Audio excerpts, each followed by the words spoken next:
900 ఏళ్ల క్రితం పాలెగాళ్ళు అని ఉండేవారు. ఆ పాలెగాడు కామాంధుడు. వాడు ఎంత దుర్మార్గుడు అంటే కనిపించిన ప్రతి కన్యను దారుణంగా బలాత్కరించేవాడు.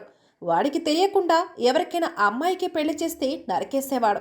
ఈ అరాచకాన్ని ఆపడానికి ఆవిలాల అనే ప్రాంతంలో గంగమ్మ అనే అమ్మాయి పుడుతుంది. ఆ అమ్మాయి అమ్మవారి స్వరూపం అవడంతో తన యవ్వనంలో ఎంతో అందంగా ఉంటుంది. ఈ దుర్మార్గుడి కళ్ళు ఆ అమ్మాయి మీద కూడా పడి ఆమెను కూడా బలాత్కరించే ప్రయత్నం చేయడంతో గంగమ్మ కోపంతో నిన్ను 5 రోజుల్లో చంపేస్తా అని ప్రతిజ్ఞ చేస్తుంది. దాంతో భయపడి ఎక్కడో దాక్కునేస్తాడు. గంగమ్మ 5 రోజులు 5 మారువేషాలు ధరించి వాడిని వెతుకుతూ ఉంటుంది. 5వ రోజు దురవేషం అనే విచిత్రమైన వేషాన్ని ధరించి బూతులు మాట్లాడుతూ మగ గొంతుతో అరుస్తూ ఉంటుంది. అప్పుడు వాడు బయటకు రాగానే తల నరికేస్తుంది. అదే మాతాంగి వేషం.